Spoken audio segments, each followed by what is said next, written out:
হৃদয়ের গভীর কানন থেকে, অন্তর থেকে, সুন্দর থেকে সশ্রদ্ধ সালাম অভিনন্দন জ্ঞাপন করছি আরো একবার। আসসালামু আলাইকুম ওয়া রাহমাতুল্লাহি ওয়া বারাকাতুহু। মহান আল্লাহর শাহী দরবারে বিনীত চিত্তে কালেমাতুশ শুকর আদা করছে এই জন্য যে মনিব একান্ত মেহরবানি করে, দয়া করে, মায়া করে এই মাহফিলে আমাদেরকে উপস্থিত হওয়ার তৌফিক এনায়েত করেছেন। এই জন্য মনিবের দরবারে কালেমাতুশ শুকর আদা করি। সবাই বলেন আলহামদুলিল্লাহ। এটা আওয়াজ, একটু আওয়াজ দিয়ে বলি আলহামদুলিল্লাহ। রব্বানা লাকাল হামদ হামদান কাসীরান তাইয়িবান মুবারাকান ফীহি। সম্মানিত ভাই ও বোনেরা, আমি লম্বা মানুষ, কিন্তু বক্তৃতা বেশি লম্বা দিব না, খুব সংক্ষিপ্ত বক্তব্য। আমাদের সবার কাঁধে ফেরেশতা আছে না নাই? আল্লাহ রাব্বুল আলামিনের রাসূল তিনি আমাদেরকে জানিয়েছেন ইসলামের স্তম্ভ পাঁচটা: কালিমা, নামাজ, রোজা, হজ, যাকাত। কালিমা, নামাজ, যাকাত, রোজা, হজ। কিন্তু আমি একটু মোকদ্দম মুআখার করেছি। কালিমা, নামাজ, রোজা, হজ, যাকাত। যাদের টাকা পয়সা আছে তারা যাকাত দিবেন, না দিলে নাই। যাদের টাকা পয়সা আছে হজ করবেন, টাকা না থাকলে দরকার নাই। তো পাঁচটার মধ্যে বাদ গেল কয়টা? আর বাকি কয়টা? তিনটা। তিনটার মধ্যে এক নাম্বার হলো ঈমান। এক নাম্বারটা কি? ঈমানের ব্যাপারে, ঈমানের দায়িত্ব কর্তব্যের ব্যাপারে আমার ভাই মোহতারাম মাওলানা জামিরুল ইসলাম সাহেব আলোচনা করেছেন। কাজে ও সাবজেক্ট শেষ। এরপরে বাকি থাকে কয়টা? কি কি? কালিমা এবং নামাজ। কালিমা তো হইল, বাকি থাকে কি? নামাজ। তারপরে কি? আগামী মাসে এই দুইটার আলোচনা হইলেই মনে হয় কোর্স কমপ্লিট হয়ে যায়। কি বলেন? কারণ দুইটা লাগবে না, কারণ যাদের ফরজ না ওই দুইটা দরকার নাই, যাকাত আর হজ। আর কালিমার আলোচনা আপনারা শুনেছেন, মাঝখানে শুধু বাকি নামাজ এবং রোজা, এইটার উপরে কথা বলতে চাই। কষ্ট হবে আপনাদের? তার আগে আমার একটা প্রশ্ন আছে। আমরা যে আকাশের নিচে বসে আছি, এই আকাশের মালিককে? আল্লাহ। জমিনটার মূল মালিককে? আল্লাহ। আমাদের মালিককে? আল্লাহ। বাস, এবার বলেন আপনারা কেমন আছেন? আলহামদুলিল্লাহ। আলহামদুলিল্লাহ, আপনারা ভালো আছেন। আমার কথা তো কেউ জিজ্ঞাসা করলেন যে আমিও আলহামদুলিল্লাহ ভালো আছি। এখন আসে, এটা কেন বললাম শোনেন।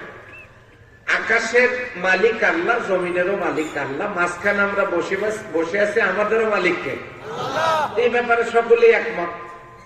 আপনারাও ভালো আছেন, আমিও ভালো আছি। তো এই যে সব মিলে ভালো আছি, বক্তা শ্রোতা কারো কোনো সমস্যা এখন নেই, আমরা সবাই মিলে একমত। এখন একটু আপনারা বলেন তো, জান্নাতে আমরা যেতে চাই না কারা কারা? সবাই চাই। কারা কারা চাই একটু হাত তুলে? জি আলহামদুলিল্লাহ, হাত তুলে। তো এই যে আমরা সবাই জান্নাতে চাই, জান্নাতে যেতে চাই, সবাই মিলে হাত তুলেছি। এখানে আওয়ামী লীগের লোক আছে না? বিএনপি, জামাত ইসলামী, অন্য দল, তাহলে সবাই আছে। টার্গেট কোথায় যাওয়া? কথা বলে কোথায় যাওয়া? তাহলে যেতে চাই জান্নাতে, দেবেন কে? জান্নাতের মালিক কে? জান্নাতের মালিক আমরা, জান্নাতের মালিক আল্লাহ, যেতে চাই আমরা, দেবেন আল্লাহ। আকাশ আল্লাহর, জমিন আল্লাহর, আমরাও আল্লাহ।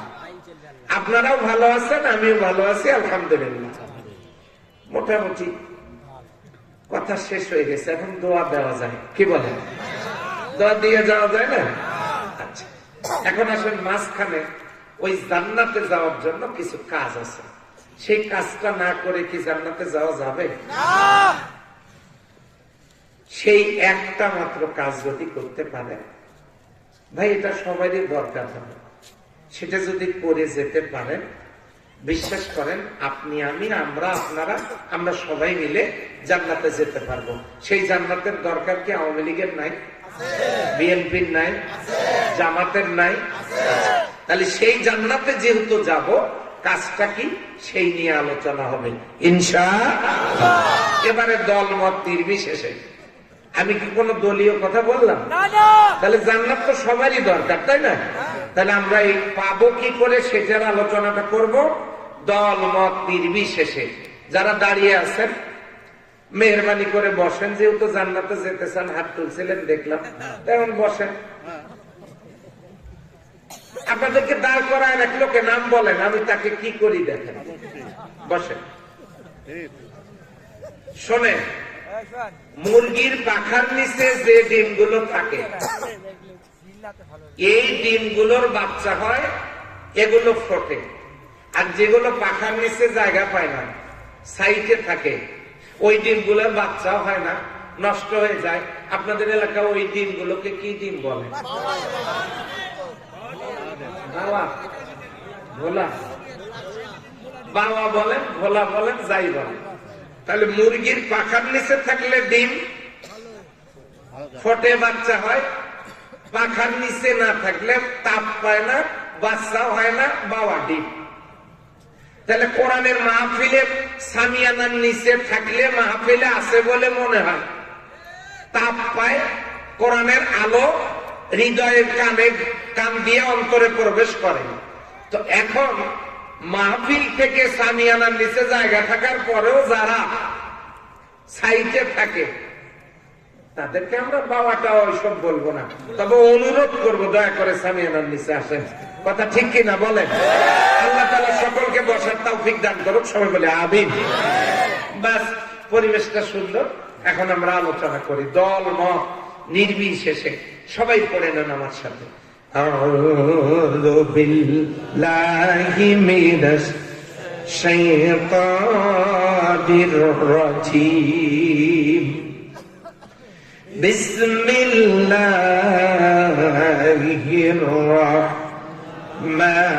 রাহমানির রাহিম।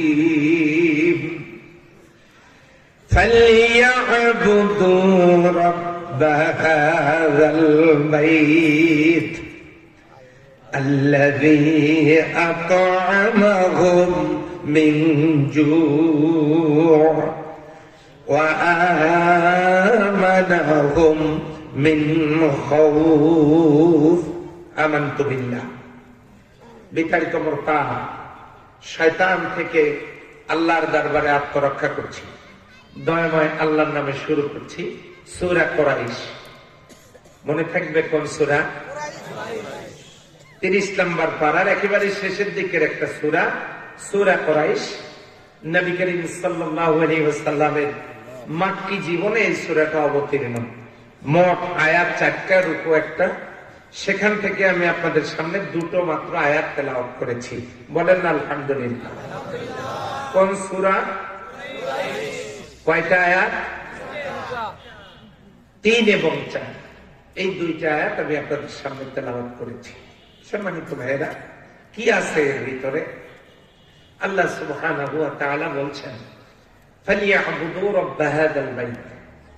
তারা যদি ওই বাইত, ওই বাড়ি, অর্থাৎ তারা যদি কাবার মালিকের দাসত্ব করে, কাবার মালিক যে রব, সেই রবের দাসত্ব যদি করে, কাবার মালিককে আল্লাহ, সেই রবের দাসত্ব যদি কেউ করে, আল্লাযী আত'আমাহুম মিন জু' ওয়া আমানাহুম মিন খাউফ, আল্লাহ তাদেরকে 2টো পুরস্কার নগদ দিবেন। সুবহানাল্লাহ, সুবহানাল্লাহ। কালকে সকালে ভাত খাওয়ার পর দুটো পুরস্কার নগদ দিবেন আল্লাহ। কেউ যদি কাবার মালিক রবের দাসত্ব করে, আল্লাহ নগদ পুরস্কার দেবেন দুটো। নাম্বার 1 গিফট, প্রথম পুরস্কার, আল্লাযী আত'আমাহুম মিন জু', তিনি তাদেরকে ক্ষুধা লাগলে খাওয়াবেন। অভাব অনাটন দূর করে দেবেন, ক্ষুধা লাগলে খাওয়াবেন। 2 নাম্বার, ওয়া আমানাহুম মিন খাউফ, বিপদ আপদ মুসিবতে, টেনশন, হেজিটেশন, ফ্রাস্ট্রেশনে, সকল প্রকারের দুশ্চিন্তায় তিনি নিরাপত্তা দান করবেন। এই দুটো পুরস্কারের জন্য কাজ করা লাগবে একটা। কয়টা? একটা। একটা কাজ হলো ফালিয়াবুদু রাব্ব হাযাল বাইত, তারা যেন কাবার মালিকের দাসত্ব করে, গোলামি করে। আরেকবার বলেন আল্লাহু আকবার। কেন করবেন? আল্লাহ রাব্বুল আলামিন জানায় দিলেন, ওয়া মা খালাকাতুল জিন্না ওয়াল ইনসা ইল্লা লিয়াবুদুন। আল্লাহ তাআলা জিন এবং মানুষকে সৃষ্টি করেছেন কেবলমাত্র, শুধুমাত্র তারই গোলামি করার জন্য। চিল্লায় বলেন সুবহানাল্লাহ। ও আল্লাহর বান্দা বান্দীরা, কোন জায়গায় গোলামি করবেন এ কথাটি আল্লাহ সূরা ইয়াসিনের মধ্যে জানায় দিলেন, ওয়া আনি'বুদুনি হাযা সিরাতুম মুস্তাকিম। জীবনের সকল মহড়ায়, সব জায়গায় গোলামি হবে কার? সেই আল্লাহ রাব্বুল আলামিন গোলামির জন্য যখন অর্ডার করলেন, আমরা যখন তা মেনে নিলাম, দৈনিক 48 বার সূরা ফাতিহার ভিতরে জানায় দিচ্ছি, ইয়্যাকা না'বুদু ওয়া ইয়্যাকা নাস্তাঈন। ইয়্যাকা না'বুদু, আমরা এই যে এখন তোমার ইবাদত করছি, মসজিদ থেকে বের হয়ে গিয়েও তোমার ইবাদত করব। ওয়া ইয়্যাকা নাস্তাঈন, এখন তোমার কাছে সাহায্য চাচ্ছি, আর এই মসজিদ থেকে বের হয়ে অন্য জায়গাতেও তোমার সাহায্য চাইতেই থাকিব। ইহদিনাস সিরাতাল মুস্তাকিম, আল্লাহ আমাদেরকে একটা সহজ সরল পথ দেখাও। জোরে বলেন সুবহানাল্লাহ। দৈনিক 48 বার আল্লাহর কাছ থেকে কি চাইলাম? আপনাদের মনোযোগ নাই। আমরা একটা সিরাতাল মুস্তাকিম চাইলাম, সোজা রাস্তা চাইলাম। কি রাস্তা চাইলাম? কার কাছ থেকে?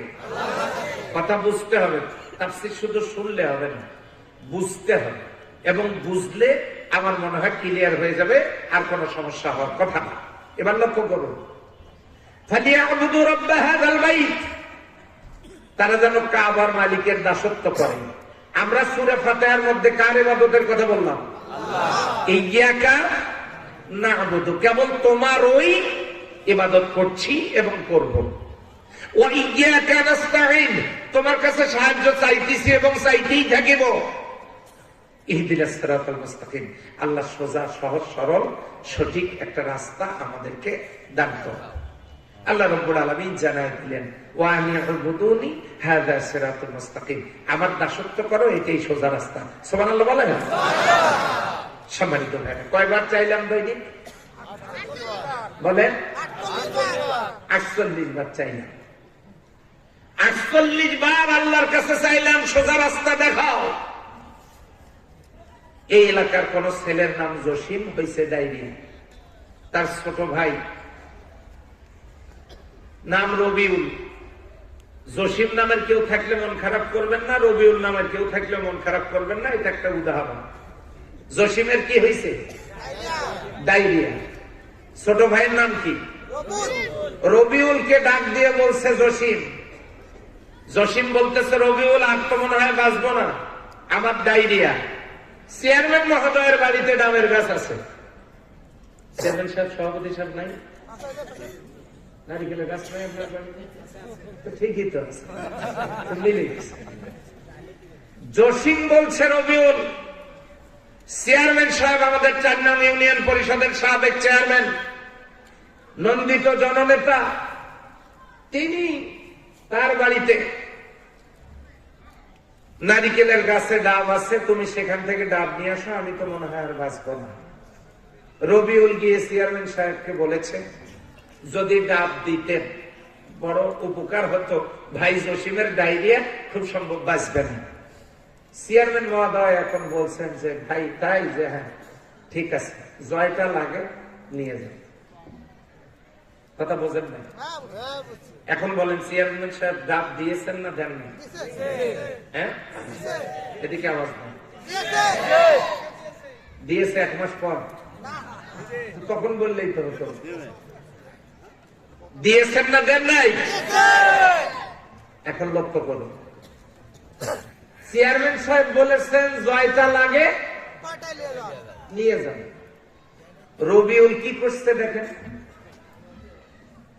নারিকেলের গাছের নিচে কিছুক্ষণ দাঁড়ায় থেকে জসিমকে গিয়ে বলছে, তোমার কপালে ডাবের পানি নাই। জসিম বলছে, কেন? চেয়ারম্যান সাহেবের বাড়িতে নারিকেলের গাছ আছে, ডাব আছে, কিন্তু উনি কি দেন নাই? দিলে কি হবে, তোমার কপালে ডাবের পানি নাই। এরপর জসিম বলছে, তুমি আবার যাও। রবিউল ডাবের গাছের নিচে কিছুক্ষণ দাঁড়ায় থেকে আবার জসিমকে গিয়ে বলছে, তোমার কপালে ডাবের পানি নাই। একবার গাছের নিচে, একবার জসিমের কাছে, আপ ডাউন করছে 48 বার। কথা বোঝেন না? জসিম কয়বার আপ ডাউন করলো? এই দেখেন, জসিম আপ ডাউন করছে। চেয়ারম্যান সাহেব ডাব দিচ্ছেন না দেন না? কিন্তু জসিম আপ ডাউন করছে ডায়রিয়া নিয়ে। তাহলে আপনারা কি বুঝতেছেন আলোচনা? মনে রাখতে না পারলে তো কিছুই বুঝবেন না, কালকে উল্টা পাল্টা বলবেন। আর আমি কি সেই রকম বক্তা নাকি, কানে হাত দিয়ে টান মারবো, বাজান রে হরিণ একটা বান্দা ছিল গাছের তলায়? আলোচনা করার জন্য তো আমি আসিনি। আমার কথার সাথে কোরআন হাদিস থাকলে আপনি এখানে থাকবেন, জায়েজ। আর যদি না থাকে, উঠে গিয়ে ঘুমানো আপনার জন্য ওয়াজিব। লক্ষ্য করুন, চেয়ারম্যানকে দিয়ে ধরেছি, মনে করেছেন ছাড়বো নাকি কাউকে? আজকে একটু থামেন, দেখেন। সম্মানিত ভাইরা, চেয়ারম্যান সাহেব কিন্তু ডাব দিয়ে দিয়েছেন। ডাব নিতে গেছে কে? রবিউল গাছের নিচে একবার, রোগীর কাছে একবার, আপ ডাউন করেছে কয়বার? 48 বার। আচ্ছা, আপনারাই বলেন তো, জসিম বেঁচে থাক, এটা কি আপনারা চান? একজন বলছে না। জসিম বেঁচে থাক, এটা কি আপনারা চান? কিন্তু রবিউল যে কর্মসূচি গ্রহণ করেছে, তাতে কি জসিম বাঁচবে? ডাবের গাছের নিচে একবার, রোগীর কাছে একবার, আপ ডাউন করে 48 বার, কিন্তু 5টা কাজ করে না। কয়টা? 1, গাছে ওঠে না, ডাব পাড়ে না, সেই ডাব কাটে না, পানি বের করে না, জসিমকে খাওয়ায় না। কাজ কয়টা? এবার মুখস্থ বলেন।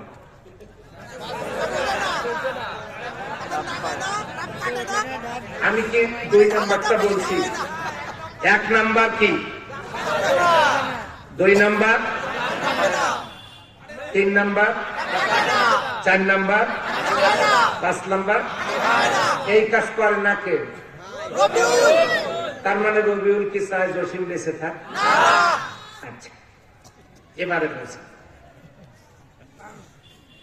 জসিমের ডায়রিয়া ভাই রবিউলকে বলল, চেয়ারম্যান মহোদয়ের বাড়িতে নারিকেল গাছে ডাব আছে, নিয়ে আসো। রবিউল গিয়ে যখন ডাব চাইলেন, চেয়ারম্যান মহোদয় বললেন, জয়টা লাগে নিয়ে যান। এবারে রবিউল গাছের কাছে কিছুক্ষণ দাঁড়ায় থেকে রুগীকে এসে বলে, তোমার কপালে ডাবের পানি নাই।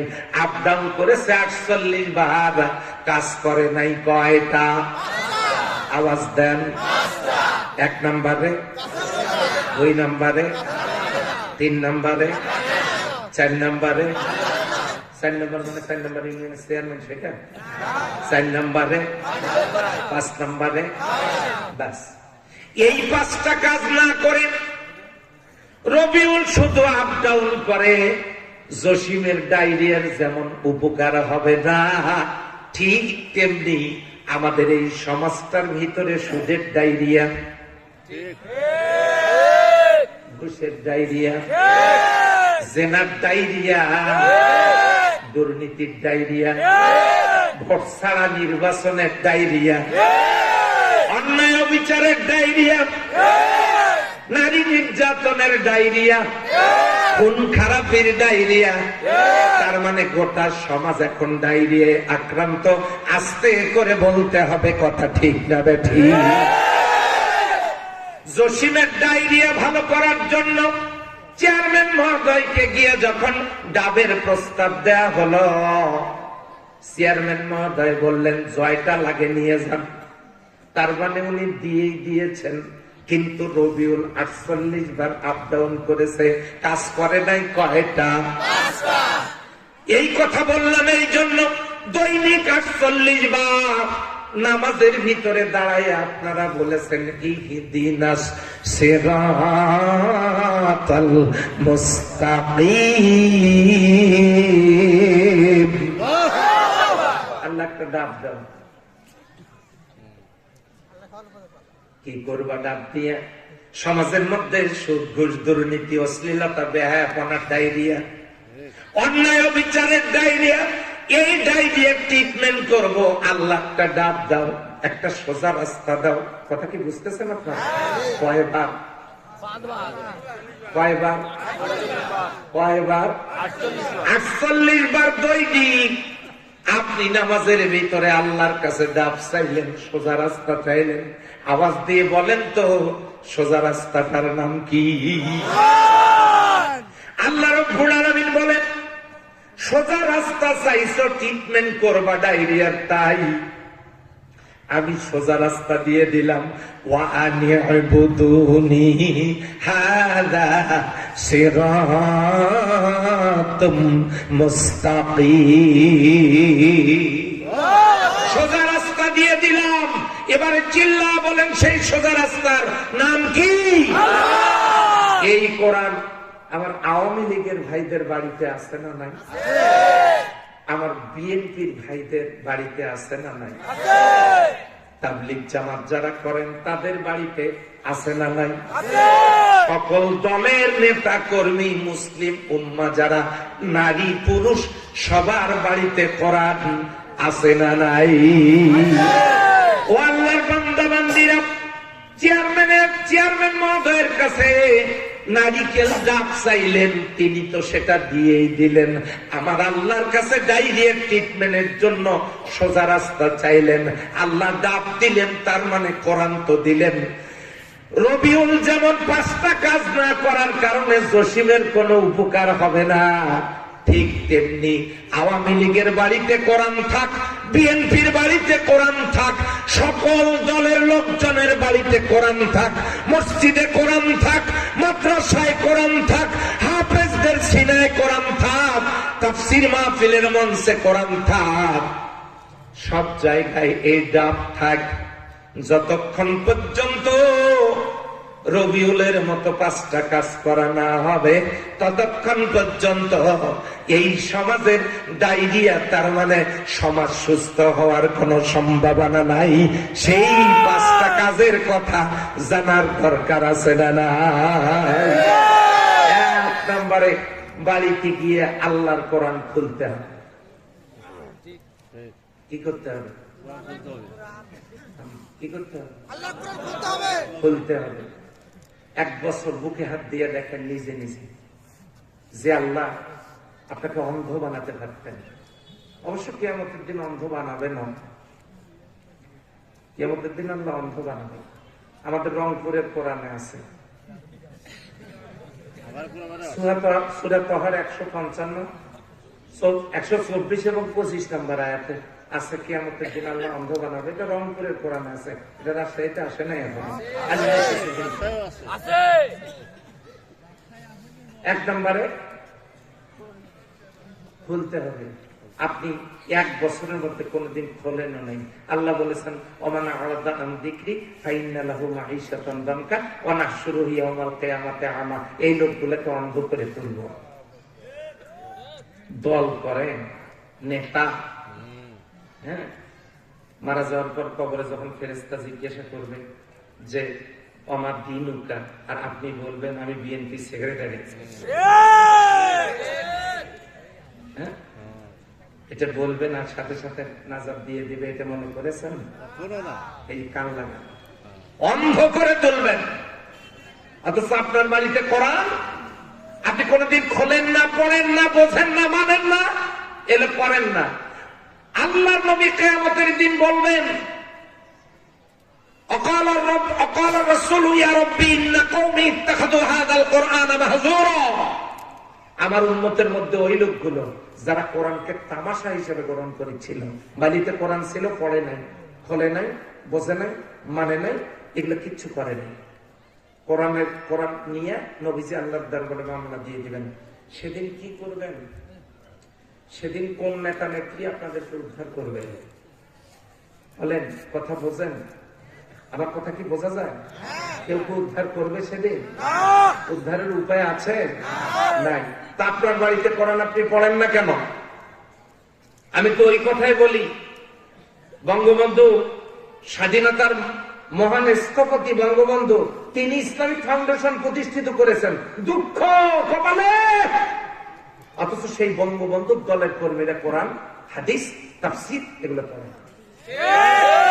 অথচ তিনি ইসলামিক ফাউন্ডেশন প্রতিষ্ঠিত করেছেন। তারাই তো এখানে বক্তব্য দেওয়ার কথা কোরআন হাদিস নিয়ে, কারণ প্রতিষ্ঠাতা বঙ্গবন্ধু ইসলামিক ফাউন্ডেশনের। তারাই তো কোরআন নিয়ে তাফসীর করার কথা, তারাই তো হাদিস নিয়ে বক্তব্য দেওয়ার কথা। কিন্তু দুঃখজনক হলেও সত্য, নেতা নেতৃত্ব পদ আর পদমর্যাদা তারা যতটা বুঝেছেন, সেই তুলনায় তারা কোরআন হাদিস বোঝে না। মনে কষ্ট নিয়েন না, উনি প্রতিষ্ঠিত করেছেন তো পড়ার জন্য। কথা বলেন ঠিক কিনা? এবারে লক্ষ্য করুন, 1 নম্বরে রবিউল কাজ কয়টা করে নাই? মনে থাকবে তো? 1 নম্বরে বাড়িতে গিয়ে কোরআন খুলতে হবে। কি করতে হবে? সবাই বলেন। 2 নম্বর, 3 নম্বর, জি না। 1 নম্বরে খুলতে হবে, 2 নম্বরে পড়তে হবে, 3 নম্বরে বুঝতে হবে, 4 নম্বরে মানতে হবে, 5 নম্বর এই কাগজের পাতায় কোরআন যদি কিয়ামত পর্যন্ত ছাপানো থাকে, এই কাগজের এই পৃষ্ঠে আগুন আর এই পৃষ্ঠে পানি যদি কিয়ামত পর্যন্ত লেখা থাকে, এটা যেমন পানিতে না দিলে ভিজবে না, আগুনে না দিলে পুড়বে না, ঠিক তেমনি কাগজের পাতায় যদি কিয়ামত পর্যন্ত কোরআনের আয়াত লেখা থাকে, আর সেই কোরআন দিয়ে মসজিদ যদি ভর্তি থাকে, মাদ্রাসা যদি ভর্তি থাকে, বাড়িতে বাড়িতে যদি মাদ্রাসা হয়, প্রত্যেক বাড়িতে যদি হাফেজ হয়, প্রত্যেক ওয়াক্তে যদি মসজিদে তাফসীর হয়, সমাজের একটি পাপও বন্ধ হবে না যতক্ষণ পর্যন্ত কাগজের পাতা থেকে কোরআনের আয়াতগুলো আমলের মাধ্যমে জমিনে প্র্যাকটিক্যাল করা না হবে। এই কাগজে আগুন পানি লেখা, এটা প্র্যাকটিক্যাল করতে হবে। ভিজানোর জন্য কোথায় দিতে হবে? পোড়ানোর জন্য কোথায় দিতে হবে? তাহলে লেখা থাকলে যেমন পড়েও না, ভেজেও না, প্র্যাকটিক্যাল করা লাগে, ঠিক তেমনি কাগজের পাতায় আছে, গোটা দুনিয়া জুড়ে কোরআন আছে, অথচ আল্লাহর কোরআনের আয়াতগুলো আমলের মাধ্যমে প্র্যাকটিক্যাল হচ্ছে না। এই জন্যই তো আল্লাহর নবী বলেছেন, ইয়াতি আলান নাসি জামানুন, খুব শীঘ্রই একটা জামানা আসতেছে, ইয়াজতামিউনা, দলে দলে লোক একত্রিত হবে, ওয়ায়ুসাল্লুনা, তারা নামাজ পড়বে জামাতের সাথে, ফিল মাসাজিদ, মসজিদের ভিতরে। দলে দলে লোক একত্রিত হয়ে মসজিদের ভিতরে জামাতের সাথে নামাজ পড়বে। ওয়ালাইসা ফীহিম মুমিন, এদের মধ্যে একজনও মুমিন থাকবে না। এটা কিন্তু চাকরিখানি ব্যাপার না। বাড়িতে যাবেন আর চিন্তা করবেন, সবার বাড়িতে কোরআন আছে? আছে। সবার বাড়িতে কোরআন আছে? কিন্তু আমরা কোরআন খুলি না, পড়ি না, বুঝি না, মানি না। কাগজের পাতা থেকে সেই লেখা কোরআনের আয়াতগুলো আমলের মাধ্যমে প্র্যাকটিক্যালও করি না, ফলে সমাজের টাই দিয়েও ভালো হচ্ছে না। আমরা যা করতেছি সেটা কার মতো? রবিউলের মতো। হ্যাঁ, রবিউলের মতো। তাহলে রবিউলের মতো আপনারাও চাচ্ছেন জসিম মরে যা? হ্যাঁ, চাচ্ছেন। আপনারাও চাচ্ছেন এই সমাজ থেকে ইসলাম চিরতরে বিদায় নিয়ে চলে যাক। কিভাবে চাইলেন? ওই যে আপনি কোরআন খোলেন না, একদল খোলে, হাফেজারা খোলে, দ্বিতীয়ত পড়ে, 3 নম্বরে ওনারা আবার বোঝেন না, তো আল্লাহর কোরআন খুলতে হবে, পড়তে হবে, বুঝতে হবে, মানতে হবে, জমিনে কায়েম করতে হবে। কারা কারা চান্দু হাত তুলে দেখা দেয়।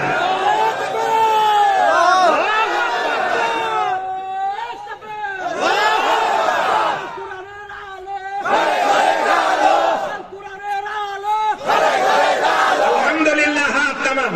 সম্মানিত ভাইরা, টেলিভিশন হ্যালো সব ইসলাম শৈলী জ্ঞান। জি, সম্মানিত ভাইরা, এবারে লক্ষ্য করুন আমি কোন সূরা থেকে আলোচনার জন্য পেশ করেছি।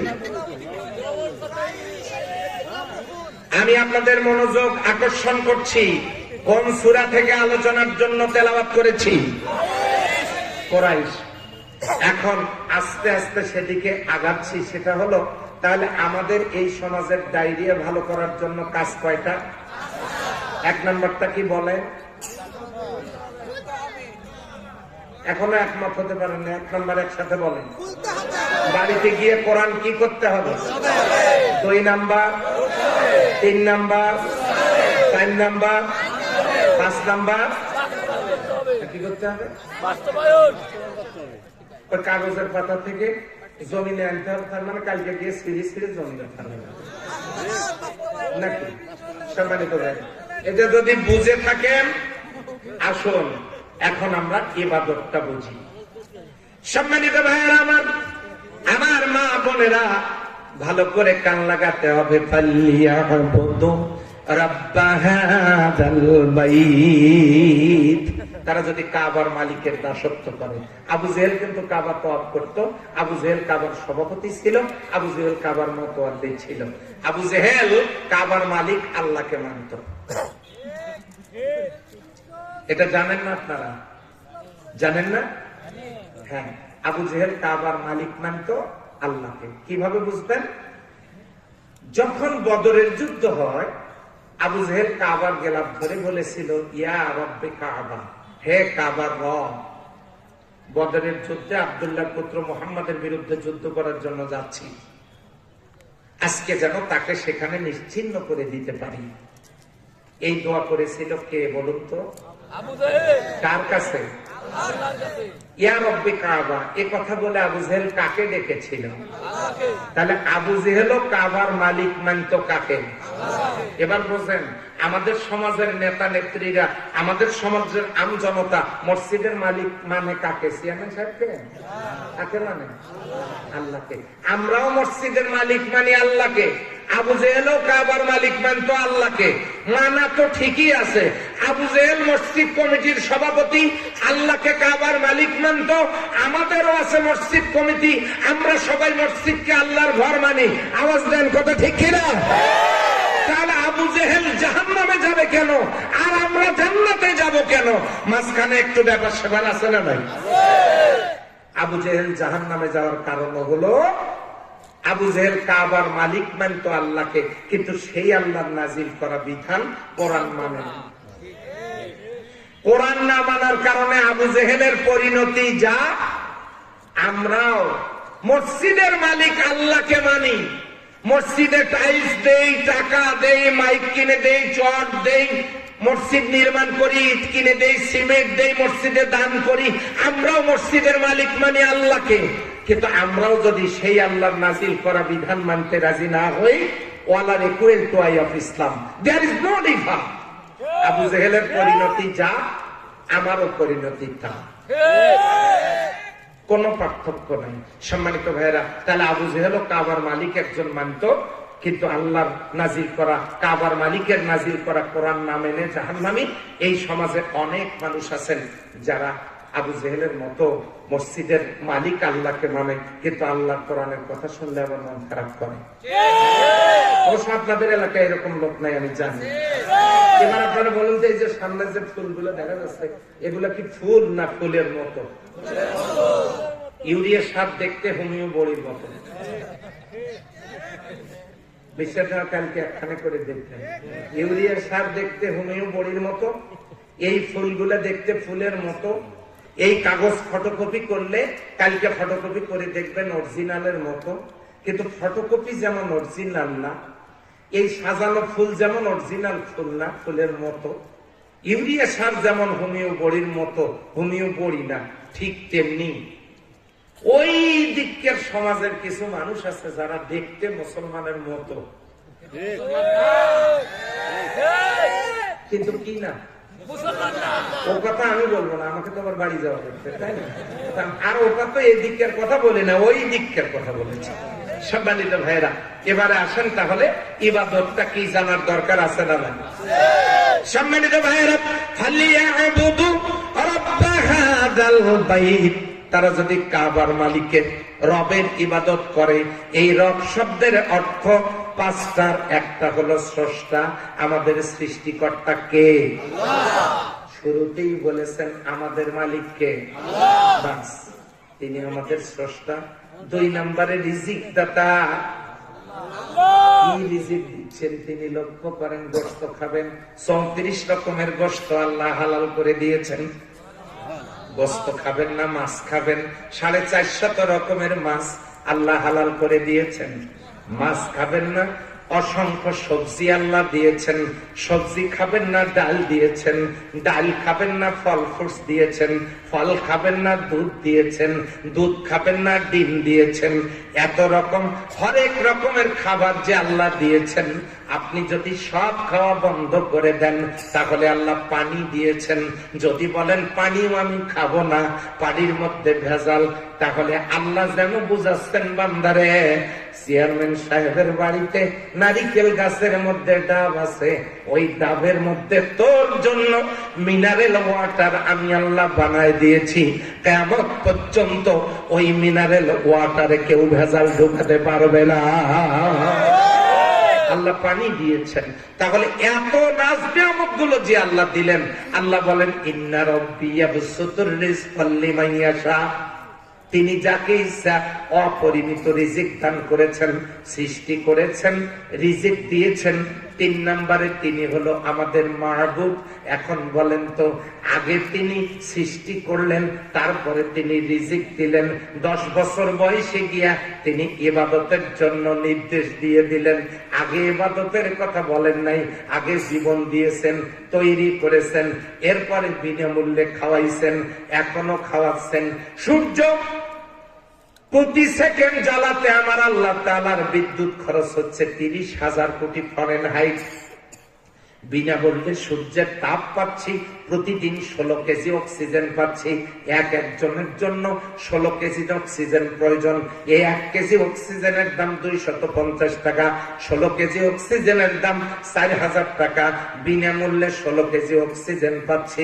এত নাজ নিয়ামত গুলো ফিরি ফিরি পাচ্ছি আর খাচ্ছি। এরপরে আল্লাহ বলেন বান্দারে, 3 নাম্বার, আমি হলাম মাহবুব। তার মানে তোমরা আমার গোলামি করবে, তোমরা হলে আমার দাস, আমি হলাম মাহবুব। এখন বলেন তো, গোলামি আমাদের করার দরকার আছে না নাই? সেই গোলামি আমাদের দেশের মানুষ মনে করে নামাজে কষ্ট হচ্ছে, নামাজে গোলামি মনে করে। আচ্ছা, একবার চিন্তা করেন তো, নবীজি নামাজ পড়লেন কয়দিন? রাসূল সাল্লাল্লাহু আলাইহি ওয়াসাল্লাম নামাজ পড়েছেন 11 বছর কয়েক মাস মাত্র। এর মধ্যে 17 ওয়াক্ত নামাজ কাজা করেছেন। আমি নামাজ কাজার তালিম দিচ্ছি না আপনাদেরকে, 17 ওয়াক্ত নামাজ বিশ্বনবীর জীবনে কাজা হয়েছে। কেন পড়লেন? নামাজীদেরকে তা জানতে হবে। বদরের যুদ্ধের দিন নামাজ কাজা করেছেন, খন্দকের যুদ্ধের দিনে বিশ্বনবী যুদ্ধের ময়দানে নেতৃত্ব দিচ্ছেন। নামাজের সময় হয়ে গেছে, আল্লাহ নবী নামাজের দিকে যাচ্ছেন। জিবরিল আমিন এসে বলেন, কই যান? আল্লাহ নবী বলেন, নামাজে। জিবরিল আমিন বলেন, কাফেরেরা চতুর্দিক থেকে হামলা করে আপনাকে নিশ্চিহ্ন করে ফেলবে, কাজেই আপনি এখন নামাজে না গিয়ে কাফেরদের মোকাবেলা করতে থাকুন। নামাজকে মুলতবি করা হয়েছে। শুধু খন্দকের যুদ্ধের দিনে আল্লাহ নবী 4 ওয়াক্ত ফরজ নামাজ কাজা করে অন্যায়ের মোকাবেলা করেছেন কোরআনের সমাজ প্রতিষ্ঠার জন্য। সুবহানাল্লাহ বলতে পারলেন না? কি কোনো সমস্যা না? মঞ্চে কথা বললে তো আমি কথা বলতে পারি না, এই জন্য সমস্যা হলে আমাকে জানাবেন, আমি শেষ করে দেব। লক্ষ্য করুন, কয়েকটা নামাজ কাজা হলো কোথায়? কিসের জন্য? অন্যায়ের মোকাবেলায় যুদ্ধ করতে গিয়ে। কিসের সমাজ কায়েমের জন্য? নবীজি 4 ওয়াক্ত ফরজ নামাজ কাজা করে সাহাবীদেরকে নিয়ে কাফেরদের মোকাবেলা করলেন কোরআনের সমাজ কায়েমের জন্য। আমাদের দেশের মানুষ নামাজকে ইসলাম মনে করে, যেই না কোরআনের সমাজ কায়েমের কথা বলবেন তখনই তিনি মন খারাপ করেন। আচ্ছা, 2, সামনে রোজা আসতেছে না? রমজান। এই রমজান মাসের মর্যাদা কেন জানেন? হোটেলে গেছেন পরোটা খাওয়ার জন্য, চাইছেন মিষ্টি, মিষ্টি নাই। এখন আপনি বলতেছেন তাহলে আমাকে একটু মিষ্টি শিরা দেন, পরোটাটা খাই। হোটেলের বয় আপনাকে ডেকে বললেন যে মিষ্টি তৈরি হয় নাই, শিরা পাবো কই? বলছেন না, শিরা একটু দেন, অন্তত পরোটাটা খাই। আচ্ছা বলেন তো, মিষ্টি তৈরি না হলে শিরা পাওয়া যায়? মিষ্টির কারণে শিরার মর্যাদা। গোশত রান্না না হলে আপনি যদি ঝোল চান পাবেন? গোশতের কারণে ঝোলের মর্যাদা। এ কথা বললাম এই জন্য, মিষ্টির কারণে যেমন শিরার মর্যাদা, গোশতের কারণে যেমন ঝোলের মর্যাদা, ঠিক তেমনি রমজানের আলাদা কোনো মর্যাদা নাই। রমজানের মর্যাদা কোরআনের কারণে। রমজানে আল্লাহ কোরআন নাজিল করেছেন, সেই কোরআন যে রমজানে নাজিল হলো, এই রমজান বানান করতে অক্ষর লাগে 5টা। কয়টা? 1 র, 2 নাম্বার বি, 3 নাম্বার দ, 4 নাম্বার আলিফ, 5 নাম্বারের নুন। চিন্তা করেছেন কখনো এই 5টা অক্ষর কি? 1 নাম্বার রতে রেদওয়ানুল্লাহ, যে ব্যক্তি রমজান মাসে রোজা রাখবে ওই লোকটার উপরে আল্লাহ রাজি এবং খুশি। কেন? কেন? আল্লাহকে দেখা যায় না, রোজা এমন একটা ইবাদত, সেটাও দেখা যায় না। আল্লাহ কিছু খান না, রোজাদারও কিছু নির্দিষ্ট সময় পর্যন্ত খায় না। আল্লাহ সিফাতের সাথে মিল থাকার কারণে আল্লাহ বলেছেন, রোজা আমার, এর পুরস্কার আমি দেব। এই জন্য রিদওয়ানুল্লাহ। মিমতে মাগফিরাতুল্লাহ। قال النبي صلى الله عليه وسلم من صام رمضان ايمانا واحتسابا غفر له ما تقدم من ذنبه। যে ব্যক্তি রমজান মাসে রোজা রাখবে তার অতীত জীবনের সগীরা গুনাহগুলো মাফ। মিমতে মাগফিরাতুল্লাহ। দোয়া, দোয়াতে জিম্মাতুল্লাহ। যে ব্যক্তি রমজান মাসে রোজা রাখবে ওই লোকটা যদি ইমানের হালতে রমজান মাসে মারা যায় অথবা রোজার হালতে মারা যায়, লোকটাকে আল্লাহ জান্নাত পর্যন্ত পৌঁছানোর জিম্মাদারি নিজে গ্রহণ করবেন। তারপরে একটা আলিফ আছে, আলিফতে উলফাতুল্লাহ। উলফাতুল্লাহ মানে আল্লাহর প্রেম, আল্লাহর নৈকট্য, আল্লাহর ভালোবাসা। সেটা কি? ছোট্ট বাচ্চা পেশাব পায়খানা করার পর ওই পায়খানা পেশাবের মধ্যে হামাগুড়ি দেয়, হাতে পেশাব লাগে, পায়খানা লাগে, পায়ে পেশাব লাগে, পায়খানা লাগে। এই বাচ্চাকে পরিষ্কার করে আমরা হাতে চুমো দেই না? দেই না? একটু আগে যে পায়খানার মধ্যে হাত পড়েছিল, পা পড়েছিল, সেটা আমাদের মনে থাকে না। আমরা আদর করি, মহব্বতের কারণে পায়খানার কথা ভুলে যাই, পেশাবের কথা ভুলে যাই। ওই বাচ্চার হাতে, ওই বাচ্চার পায়ে চুমো দেই, আদর করি, কোলে নেই। আল্লাহ বলেন, রোজাদার আমার হুকুমে সিয়াম পালন করবার কারণে সারাদিনের গ্যাস জনিত, এই না খেয়ে থাকবার গ্যাস জনিত মুখের মধ্যে যে ভ্যাপসা দুর্গন্ধ হয়, ওই দুর্গন্ধ আমি আল্লাহর কাছে মেশক আম্বরের চাইতে প্রিয় হয়ে যায়। এর নাম হলো উলফাতুল্লাহ, আল্লাহর প্রেম, আল্লাহর নৈকট্য, আল্লাহর ভালোবাসা। 5 নম্বরে নুন, নুনতে নিয়ামতুল্লাহ। কিয়ামতের দিন আল্লাহ রোজাদারকে রাইয়ান নামক একটা জান্নাত দিয়ে সম্মানিত করবেন, বলেন সুবহানাল্লাহ। এত রমজানের যে মর্যাদা, সেই রোজা 17ই রমজান বিশ্বনবী বদরের ময়দানে উঁচু জায়গায় দাঁড়ায় সাহাবীদেরকে বললেন, উনজুরিলা, এদিকে তাকাও। সাহাবাজগণ তাকালেন। আল্লাহর নবী দিনের বেলা জোহরের পরে আসরের আগে পানিগুলো পান করলেন 17ই রমজানে। নফল রোজা,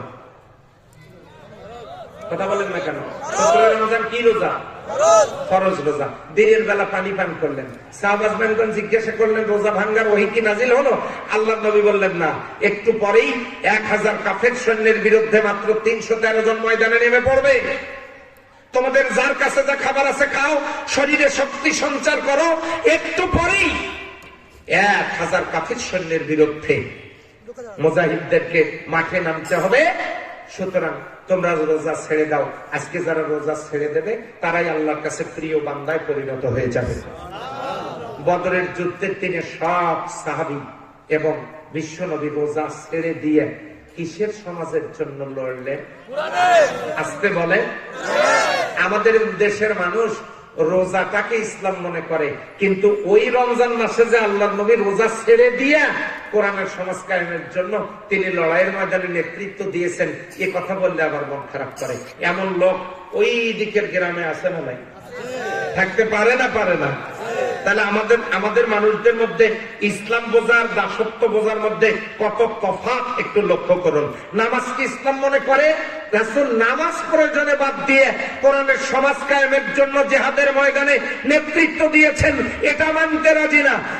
রোজাকে ইসলাম মনে করে, বদরের যুদ্ধের দিনে 17ই রমজানে রোজা মাইনাস করে বিশ্বনবী সাহাবীরা যুদ্ধের ময়দানে নেতৃত্ব দিয়ে কোরআনের সমাজের জন্য লড়েছেন, এটা বললে আবার মানে না, অথচ রোজাটা মানে।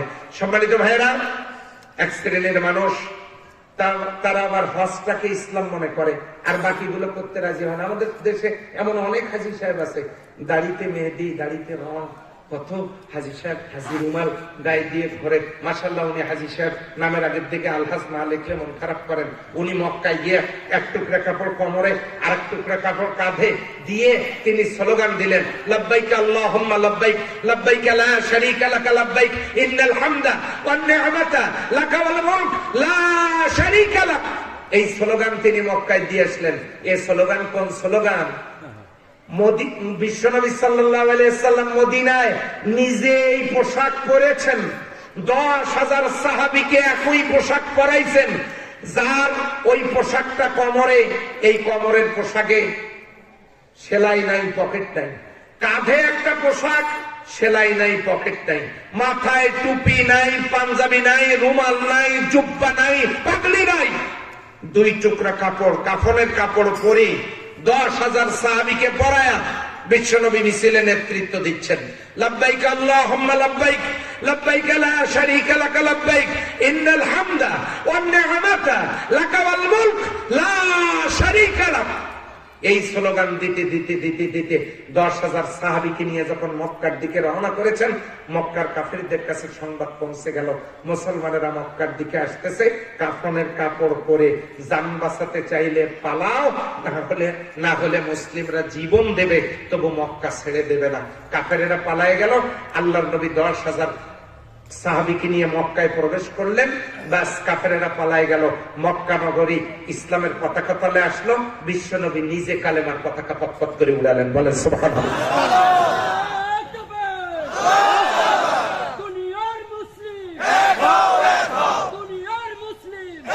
আলহামদুলিল্লাহ। আমার ভাইরা লক্ষ্য করুন, আমাদের হাজী সাহেবানরা হজটাকে ইসলাম মনে করেন, কিন্তু ওখানে গিয়ে তালবিয়াও পাঠ করেছেন, স্লোগানও দিয়ে আসছেন, কিন্তু তারা আল্লাহর নবী যে প্রয়োজনে কাফনের কাপড় পরে মিছিল দিয়ে সমাজে কোরআনের রাজ কায়েম করেছেন, এ কথা বললে আবার তারা সহ্য করতে পারেন না।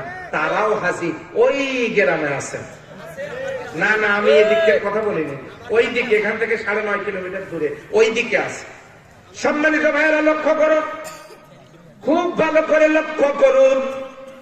আল্লাহ বলেছেন, ফালিয়াবুদু রাব্বা হাযাল বাইত, তারা যদি কাবার মালিকের দাসত্ব করে, সেই দাসত্ব করার অর্থ কি? সেই দাসত্ব করার অর্থ হলো আমার মা বোনেরা কান লাগান, জীবনের সব জায়গায় গোলামি করা লাগবে কার?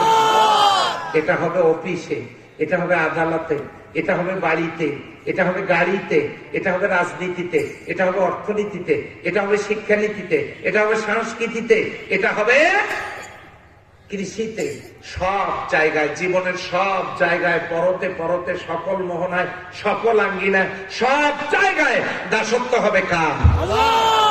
বাংলাদেশে আল্লাহর দুটো আইন ছাড়া একটা আইনও চালু নাই। ঠিক। কয়টা আইন চালু আছে? দুইটা। একটা হলো জমি বন্টনের আইনটা আল্লাহ কোরআনের বিধান মোতাবেক জমি বন্টনের আইনটা চালু আছে।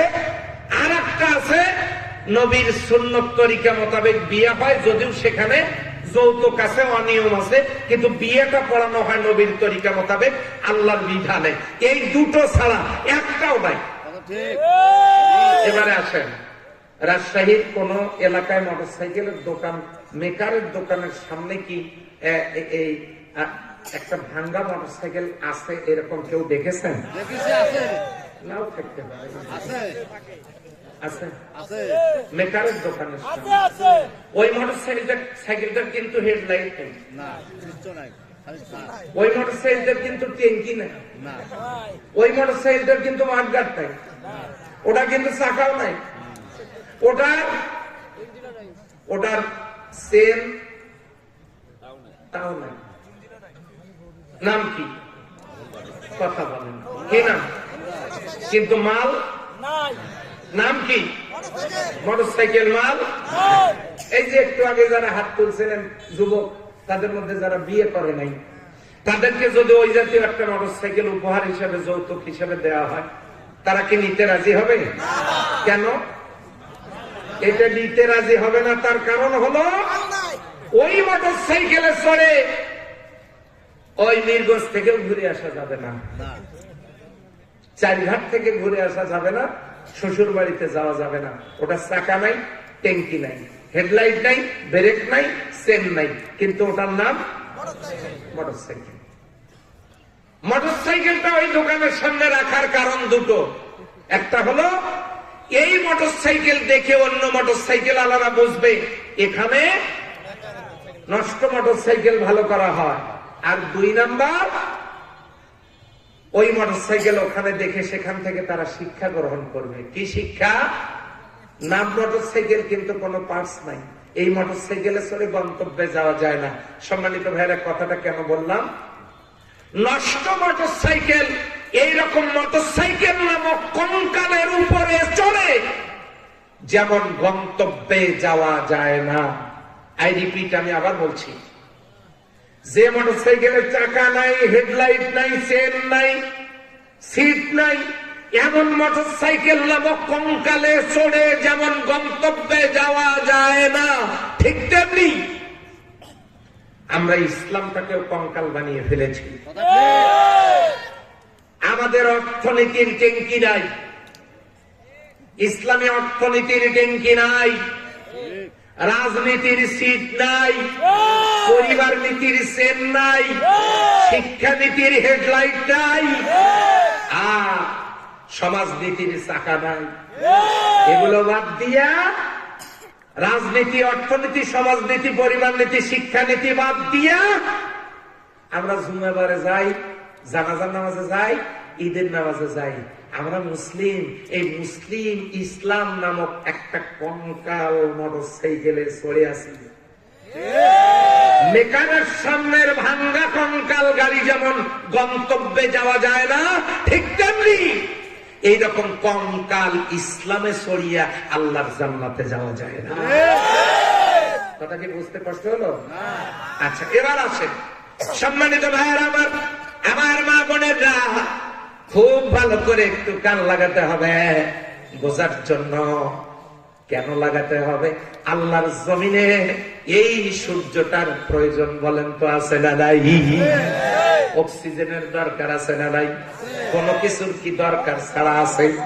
সব কিছুর দরকার, সব যেমন কাজে লাগে, কিন্তু আল্লাহর কোরআন তো আল্লাহ দিয়েছেন, বলেন তো এটা আমাদের কাজে লাগবে কিনা?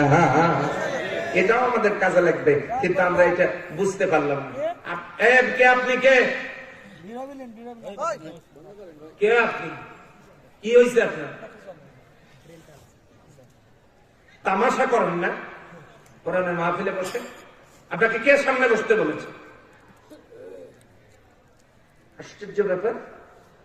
আমার বাড়ি কোন জায়গায় জানেন না? আমার বাড়ি সেখানে, বাংলাদেশের মাননীয় প্রধানমন্ত্রীর স্বামীর বাড়ি, যেখানে দেখেও ভয় লাগে না আপনার?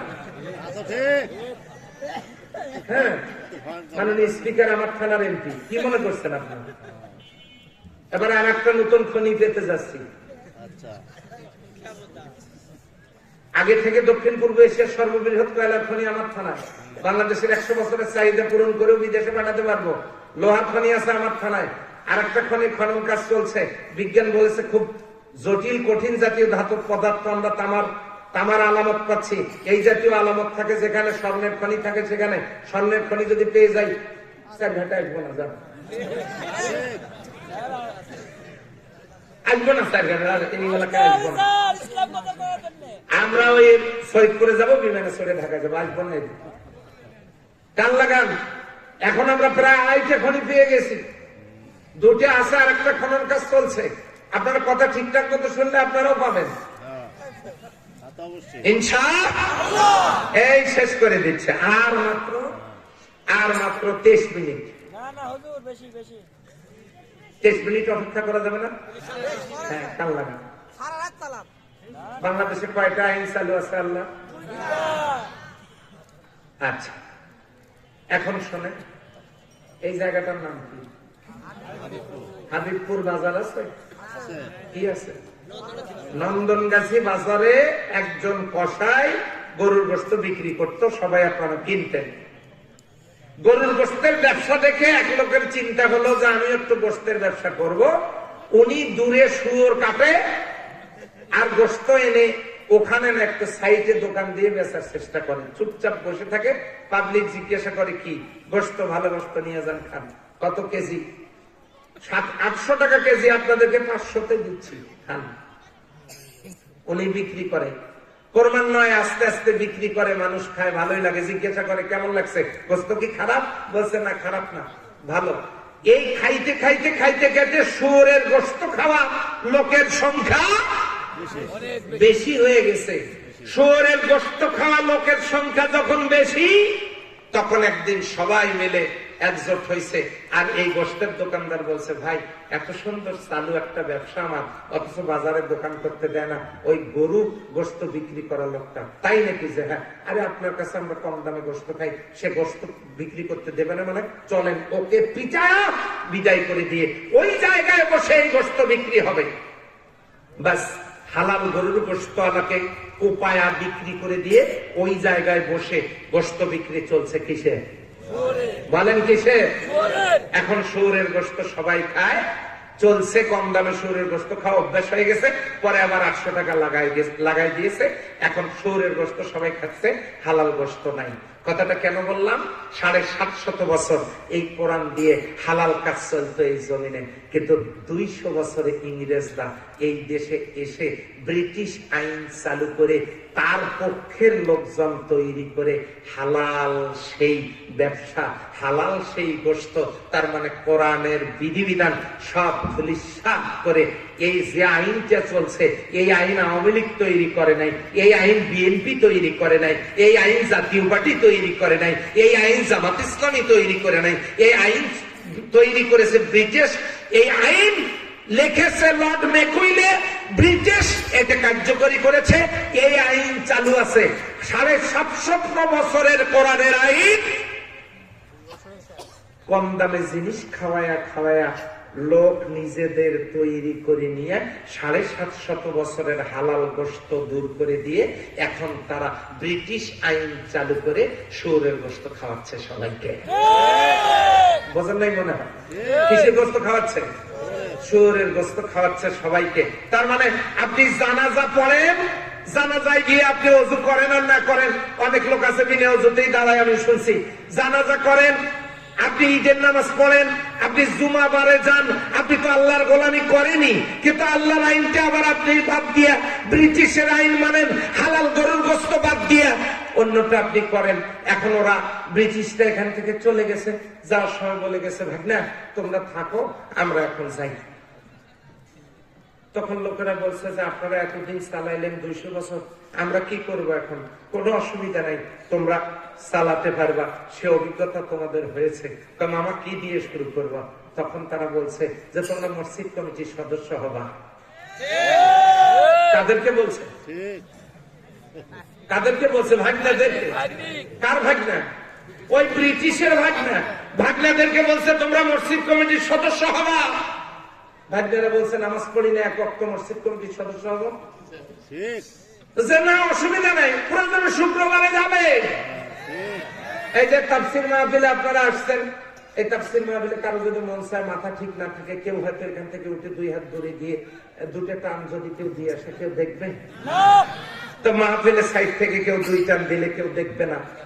এটা কেউ করে আসতে পারে, আমি বৈধ বলছি না, করে আসতে পারে, কিন্তু বলেন তো গোসল করে ওযু করে পবিত্র হয়ে সরল সোজা একটা মন নিয়ে মানুষ মসজিদের মধ্যে যায়, মসজিদ থেকে বের হয়ে ওই নামাজ কিছুক্ষণ নামাজ আদায় করে ইমামের খুতবা শোনার সময় বিড়িতে 2 টান দিয়ে আবার গিয়ে সেখানে বসে, এইরকম লোক কি আমাদের সমাজে আছে? তাহলে পবিত্র একটা জায়গা মসজিদ, এই পবিত্র জায়গায় এই কমিটির তোমরা সদস্য হবা ভাগনারা। কেন? প্রয়োজনে শুক্রবার করে যাবা। তোমরা যদি কমিটির সদস্য না হও, তাহলে তো ইমাম নিয়োগ দেবে এমন লোককে যারা আল্লাহর কোরআনের তাফসীর করতে পারবে। ইমাম নিয়োগ দেবে এমন লোককে যারা এই সমাজের নেতৃত্ব দিতে পারবে, যারা হবে চেয়ারম্যান, যারা হবে মেম্বার, যারা হবে এমপি, যারা হবে মন্ত্রী, যারা একদিক থেকে নামাজের ইমামতি করতে পারবে, অন্য দিক থেকে এই সমাজের নেতৃত্ব গ্রহণ করতে পারবে, এমন লোককে ইমাম নিয়োগ দেবে তারা। যদি তোমরা মসজিদ কমিটির সদস্য না হও, ভাগ্যা কমপক্ষে মসজিদ কমিটির সদস্য হবা। ভাগ্যারা বললো ঠিক আছে, আমরা মসজিদ কমিটির সদস্য হবো। ভাগ্যারা মসজিদ কমিটির সদস্য হইল। এখন ইমাম নিয়োগ দিল এমন লোককে, তিনি শুধু 12 চাঁদের ফজিলত। কয় চাঁদের? চাঁদ কয়টা? চাঁদ একটা বানাইছে 12টা, 12 চাঁদের ফজিলত। এখন শুনেছেন আল্লাহ রাব্বুল আলামিন সুদকে হারাম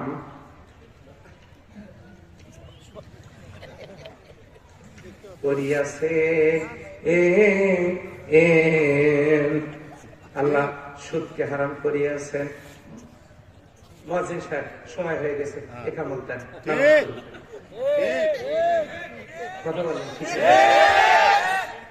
ইমামতি যারা করেন তাদের কাজ কি?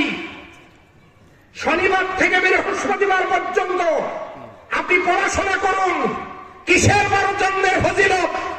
আপনি ওখানে দাঁড়ান, কোরআন ও হাদিস থেকে আপনি শিক্ষানীতির উপরে কথা বলুন। আপনি আবার শনিবার থেকে বৃহস্পতিবার পর্যন্ত পড়াশোনা করুন। পরের জুমায় জিজ্ঞাসা করুন শিক্ষানীতির উপরে গত জুমায় কি কি বলেছি, এই আজকে ইসলামী সংস্কৃতির উপরে কথা বলবো। তারপরের জুমায় আপনি নামাজের কথা বলুন, তারপরের জুমায় যাকাতের কথা বলুন, তারপরের জুমায় হজের কথা বলুন, তারপরের জুমায় পর্দার কথা বলুন, তারপরের জুমায় আপনি ইসলামী অর্থনীতির কথা বলুন। আপনি বছরে 52টা জুমায় 52টা খুতবা, 52টা ক্লাস আপনি নোট করে কোরআন হাদিসের আলোকে মুসল্লিদের সামনে প্রিজাইড করুন। ওখানে কৃষক, শ্রমিক, মেহনতি মানুষ, ডাক্তার, মাস্টার, ইঞ্জিনিয়ার, ছাত্র সবাই মসজিদে যায়। পুরা সপ্তাহে আপনার একটা ক্লাস করে আপনার কাছ থেকে সবক নিয়ে তারা ময়দানে নেমে পড়বে, যাতে করে মসজিদ থেকে তারা একটা শিক্ষা গ্রহণ করে সমাজ গঠনে ভূমিকা রাখতে পারে। এই দায়িত্ব ইমামের। অথচ এমন ইমাম নিয়োগ দেওয়া হয়েছে, কারা দিয়েছে? কার ভাগনা? হ্যাঁ, ওই জন্য আমাদের ইমামেরা মেম্বারে দাঁড়িয়ে হক কথা বলতে পারে না। সম্মানিত ভাইরা, তাহলে আপনারা ওই শুয়োরের গোস্ত আরো কতদিন কিনে খাবেন? এখন হালাল গোস্ত খাওয়ার দরকার আছে না ভাই? অতএব হালাল দোকান 750 বছর যে দোকান আমাদের ছিল, যে কোরআন আমাদের ছিল, যে কোরআনের আইন চালু ছিল, আল্লাহর এই কোরআনের আইন জমিনে বাস্তবায়ন করার জন্য প্রয়োজনে আমাদের ভূমিকা রাখার দরকার। জোরে নয়। সম্মানিত ভাইয়েরা,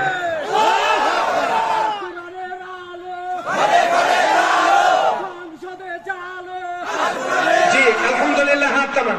আমার ভাইরা, আমি এই জন্য আপনাদেরকে বলছি ফালিয়াবুদু রাব্বা হাযাল বাইত, গোলামি হবে কার? এক জায়গায় না সব জায়গায়? এক জায়গায় না সব জায়গায়? সব জায়গায় না থাকার কারণে, মোটরসাইকেলের ওই পার্টস গুলো না থাকার কারণে মোটরসাইকেল যেমন কঙ্কাল, আমাদের সমাজে পরিপূর্ণ ইসলাম না থাকার কারণে ইসলামের অবস্থা এখন কি? আসতে বলেন। তাহলে এখানে দলমত নির্বিশেষে যত ভাই ও বোনেরা আছেন, আপনারা সিদ্ধান্ত গ্রহণ করুন, কঙ্কাল মোটরসাইকেলে যদি গন্তব্যে যাওয়া না যায়, তাহলে কঙ্কাল ইসলাম মেনে কি করে আল্লাহর জান্নাতে যাওয়া যাবে? এটার নাম হলো ফালিয়াবুদু রাব্বা হাযাল বাইত, কাবার মালিকের দাসত্ব করা। এরপরে কাবার মালিকের দাসত্ব করলে নগদ পুরস্কার কয়টা? এক, আল্লাহ দিয়া তাআমাহুল মিনজু, তিনি ক্ষুধা লাগলে খাওয়াবেন। চিল্লায়া বলেন সুবহানাল্লাহ। বনি ইসরায়েলের জামানার লোকেরা অসুবিধায় পড়েছিল, আল্লাহ নবীকে গিয়ে বললেন, ঈসা রুহুল্লাহ, আপনি আমাদের জন্য আল্লাহর কাছে কিছু চান। তিনি হাত তুলে বললেন, আল্লাহুম্মা রাব্বানা আনজিল আলাইনা মাইদাতাম মিনাস সামা, হে আল্লাহ, আসমান থেকে আপনি আমাদের জন্য কিছু দেন। এটা বলা শেষ, খাদ্যের প্যাকেট আসতে দেরি হয় নাই। সুবহানাল্লাহ। প্যাকেটের গায়ে লেখা মাইদাতুন, ভিতরে খাদ্য মান্না সালোয়া। মান্না সালোয়া হলো পাখির ভুনা গোশত আর বিরিয়ানি। আরেকবার বলেন সুবহানাল্লাহ। সাথে সাথে আসমান থেকে আল্লাহ পাঠিয়ে দিয়েছেন ভুনা গোশত আর বিরিয়ানি। অবশ্য আল্লাহ করোনার পরে আর ওই জাতীয় কাজ তাকে দিয়ে কি আর সম্ভব? ওই যে একজন বলছে না, আল্লাহ তাআলা এখন পাঠাতে পারেন না? পারেন না? পারেন? কোন সন্দেহ আছে? সেই জামানায় চাওয়া মাত্রই প্যাকেট পাইলেন, এখনো সেই আল্লাহ দিতে প্রস্তুত। আবার দেশের মাটির নিচে নিয়ামত গুলো দেখেন। হরিপুর উত্তরাঞ্চলে গিয়ে দেখবেন, হরিপুর থেকে একটা তেলের কূপ থেকে দৈনিক 500 ব্যারেল করে তেল উঠতেছে। আল্লাহ কত মেহেরবান, সিলেটে আর একটা খনি দিলেন, সিলেটের খনি থেকে 600 ব্যারেল করে তেল উঠতেছে। সেন্ট মার্টিন দ্বীপের নিচে তেলের কূপ, পার্বত্য চট্টগ্রামে পাহাড় নিচে স্বর্ণ, গোটা দেশের বিভিন্ন জায়গায় গ্যাস, কয়লা, লোহা, পাথর আমার দেশের মাটির নিচে। ওগুলো বানাইছেন কে? তো ওগুলো মাটির নিচে হাতের নাগালে পাচ্ছি না কেন? রাশিয়া এবং আমেরিকা, এই দুইটা দেশ আফগানিস্তানটাকে যুদ্ধ করে করে করে করে তামা তামা বানায় দিয়েছে। ওরা যখন বিদায় নিয়ে চলে গেল, আফগানিস্তানের মাটি, আহা, আফগানিস্তানের মাটির নিচ থেকে আল্লাহ তাআলা আফগান মুজাহিদদেরকে পান্নার খনি দিলেন। ফ্রিজে সেট থাকলে ছাড় দেন, আফগানিস্তানে পান্নার খনি দেখতে পাবেন আপনি নিজের চোখে। পান্না কি? পান্না হীরার চাইতেও দামি। আমেরিকার কাছে কি যন্ত্র ছিল না? রাশিয়ার কাছে যন্ত্র ছিল না? পরীক্ষা নিরীক্ষা করে লুটপাট করে নিয়ে গেছে তারা। তামা তামা বর্ণের আফগানিস্তান। তারা যখন চলে গেল, আফগান মুজাহিদেরা কোরআনের সমাজ চালু করলো। আল্লাহ বলেছেন, ওয়ালাবাদনা আহলাল কুরআ আমানু ওয়াত্তাকাউ লাফাতাহনা আলাইহিম বারাকাতিম মিনাস সামাই ওয়াল আরদ। জাতির লোকেরা যদি ঈমান আনার পর আমাকে ভয় করে, আমার কোরআনের বিধান মেনে নেয়, আকাশ আর জমিনের বরকতের দরজা তাদের জন্য খুলে দেব। আফগান মুজাহিদের রাষ্ট্র ক্ষমতায় গিয়ে কোরআনের আইন চালু করলো। অল্প কিছুদিনের মধ্যে তারা পান্নার খনি পেয়ে গেল। অর্থনীতিবিদরা বলেছেন, মাত্র 5 থেকে 7 বছরের ভিতরে আফগান বিশ্বে সুপার ট্রেনে চলে আসবে অর্থনীতিতে। সুবহানাল্লাহ বলেন। তারা পান্নার খনি পেয়েছে। আমার দেশের মাটির নিচে তেল, গ্যাস, কয়লা, লোহা, পাথর, ইউরেনিয়াম, 7টা খনি আল্লাহ যে দেশের মাটির নিচে তৈরি করেছেন। অথচ আমরা অর্থনৈতিক ভাবে পঙ্গু। 5 লাখ টাকার একটা চেক নিয়ে কালকে ব্যাংকে যান, আপনাকে 700 টাকা দিতে পারে কিনা? আমি গত পরশু দিনে পরীক্ষা করেছি। যান, একটা চেক নিয়ে দিতে পারে কিনা? 2:30টার পরে আসেন, 3টার পরে আসেন, মানে উপর থেকে ব্যাংক থেকে নাজিল হবে, তারপরে আপনাকে দিতে পারবো। তার মানে টাকা নাই। এত অভাব কেন? এই সমস্ত অভাব থাকতো না, দুঃখ দুর্দশা থাকতো না। আমাদের সমাজে অর্থনৈতিক মুক্তি, সমৃদ্ধি চলে আসতো। আফগানিস্তানের তামা তামা হওয়া একটা দেশ তারা যদি খনিজ সম্পদ হাতের নাগালে পেয়ে যেতে পারে, তাহলে আমার এতগুলো খনিজ সম্পদ মাটির নিচে, আল্লাহ বলেছেন আমার বিধান মেনে আমাকে ভয় করো, আমি তোমাদেরকে এগুলো হাতের নাগালে তুলে দেবো। ইন্নাল্লাহু লা ইখলিফুল মিয়াদ, আমি আল্লাহ ওয়াদা খেলাফ করি না। তাহলে ওই খনিজ সম্পদ পাওয়ার জন্য আল্লাহর বিধান মানার দরকার আছে না ভাই? তার আমরা মানতেছি না কেন? পাগল তো নিজের ভালোটা বোঝে, মানতেছি না কেন? এই জন্য আল্লাহ বলেছেন আমার দাসত্ব করো, 1 নম্বরের পুরস্কার আল্লাহ দিয়া তোমাদের অভাব দূর করব, তোমাদের ক্ষুধা দারিদ্রতা দূর করে তোমাদেরকে খাওয়ানোর ব্যবস্থা করবো। সুবহানাল্লাহ বলো। 2 নম্বরটা থাক আগামী বছর ইনশাআল্লাহ। হ্যাঁ, এটা মাদ্রাসার উদ্যোগে প্রোগ্রাম। এখানে কে আছেন? 2 নম্বরটাও আমি বলবো। এখানে কে আছেন হাত তোলেন তো, পকেটে টাকা আছে কার কার? আমার আছে, আমি তুললাম। আল্লাহ কোন কোন কৃপণ দেখো তো, আল্লাহ হাত তোলে না, সোজা করে নেয়, মতলব মনে হয় ভালো না। জি, হাতটা মান, এই হাতটা পকেটে দেন। দিয়ে কই আমাদের ব্যাগ রুমাল কিছু আছে? হ্যাঁ আছে। কালেকশন হয়ে গেছে নাকি আপনাদের? হ্যাঁ হয়েছে। আচ্ছা, আর একবার তখন আমি দ্বিতীয় স্টেপ আবার দিতে কি সমস্যা আছে? দেই সবাই, আমিও দেই আপনারা, তখন তো আমি দেই নাই, একসাথে দেই, সবাই দেই। আল্লাহ সকলের দানকে কবুল করুন। সবাই বলেন আমি। দেন একটু পকেটে হাত দেন, আল্লাহ ব্যবসা করে দেন। মনে করেন না মাহফিল শেষ, আপনারা যাবেন নাকি আবার? টাকা দিলেও থাকেন, না দিলেও থাকেন, আমি আশা করি আপনারা দিবেন। মহিলা প্যান্ডেলটা কই? জি, মা বোনদেরকে আমি অনুরোধ করবো, আপনাদের ওখানে আমাদের স্বেচ্ছাসেবীকে আছেন, আপনারা দিয়ে দেন। কই আপনাদের তো কোনো লোক রেডি নেই মনে হয়।